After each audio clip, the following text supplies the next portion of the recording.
Salam inspirasi. Kembali lagi nih di channel YouTube Inspirasiku. Channel yang memberikan solusi di setiap masalah kalian. Oke, kali ini aku akan ngebahas masalah dalih kesehatan dan cara mengatasinya. Nah, buat kalian nih yang masih penasaran dan bingung tentang apa sih yang dimaksud dengan dalih kesehatan dan bagaimana cara mengatasinya, tontonin terus ya, dan jangan di skip-skip videonya supaya kalian bisa lebih mengerti lagi. Oke, langsung aja aku akan ngejelasin nih. Oke, buat kalian nih yang masih bingung nih pasti tentang dalih kesehatan.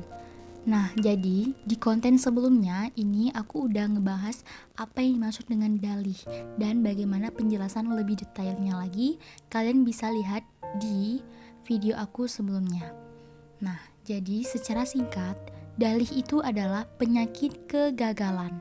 Nah, kali ini aku akan ngebahas dalih kesehatan, yaitu penyakit kegagalan yang berhubungan dengan kesehatan diri pribadi kita. Nah, bagaimana cara mengatasinya? Aku juga akan ngejelasin nih. Jadi, dalih kesehatan berkisar seperti tidak enak badan, hingga yang lebih spesifik, ada yang tidak beres dengan diri kita sendiri. Seperti kesehatan yang buruk. Perasaan kesehatan yang buruk biasanya digunakan seseorang sebagai dalih untuk kegagalan. Jadi gini nih, dalih kesehatan ini adalah penyakit kegagalan yang mencari suatu alasan dari kesehatan pribadinya. Seperti kurang enak badan, seperti merasa diri tidak sehat, inilah yang digunakan agar tidak mencapai suatu keberhasilan. Nah, ini harus kita rubah mindsetnya. Bagaimana cara kita merubah mindsetnya? Jadi gini nih, pikirkan sejenak tentang semua orang yang sangat berhasil yang kalian kenal, tetapi tidak mau menggunakan kesehatan sebagai dalih. Percayalah, bahwa di dunia ini tidak ada orang yang memiliki kesehatan yang sempurna. Ada sesuatu yang kurang beres pada fisik setiap orang. Banyak yang menyerah sepenuhnya atau sebagian kepada dalih kesehatan. Tetapi orang yang berpikiran sukses tidak. Lantas, bagaimanakah solusi yang tepat untuk menyelesaikan permasalahan tentang dalih kesehatan ini? Aku punya beberapa cara untuk dapat mengatasi solusi ini. Jadi gini nih, yang pertama, jangan bicara tentang kesehatan kalian. Semakin kalian bicara tentang penyakit kalian, bahkan cuman seperti pilek, itu hanya semakin memperburuk suasana kalian. Oke, aku akan beri contohnya nih di kehidupan realita zaman sekarang. Contohnya gini nih, sekarang ini di masyarakat luas itu sedang hangat-hangatnya membicarakan tentang pandemi COVID-19. Memang COVID ini bukan permasalahan yang sepele, tetapi semakin kalian membicarakan pandemi ini, maka kalian akan semakin takut dan dampaknya akan semakin besar pada psikologis kalian.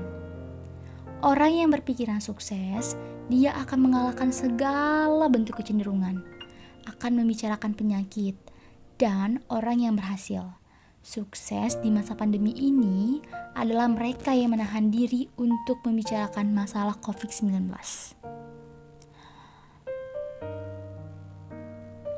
Lanjut, kita akan membahas solusi yang kedua atau cara mengatasi yang kedua. Jadi gini nih, jangan khawatir tentang kesehatan kalian. Dr.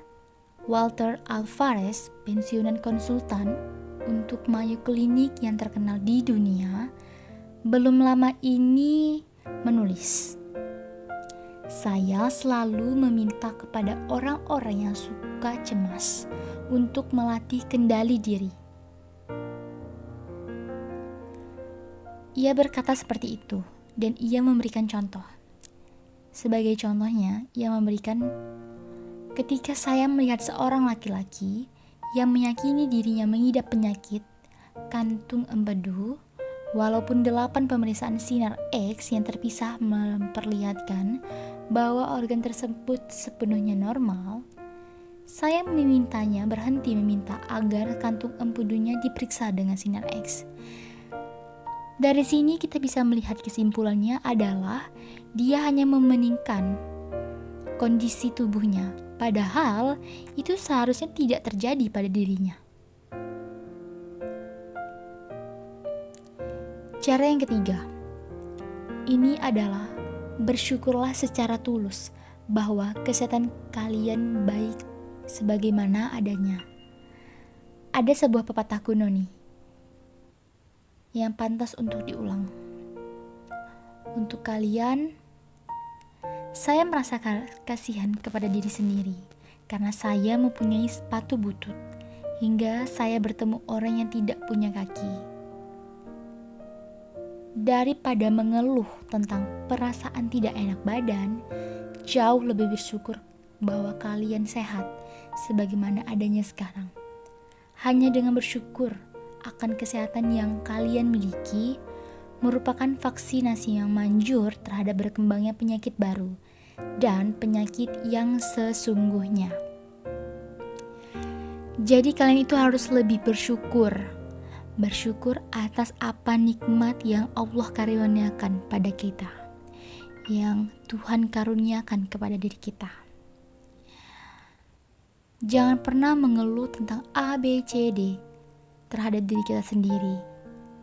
Kalau kita sudah mempunyai semuanya, dan kita harus merasa bersyukur apa yang Tuhan kasih kepada kita. Cara yang keempat, ini adalah sering-sering ingatkan diri kalian. Jauh lebih baik letih karena bekerja daripada letih karena menganggur. Hidup adalah untuk dinikmati. Ingat kata-kata aku ya. Hidup adalah untuk dinikmati. Jangan disia-siakan. Jangan melewatkan hidup dengan berpikir diri kalian akan berbaring di ranjang rumah sakit.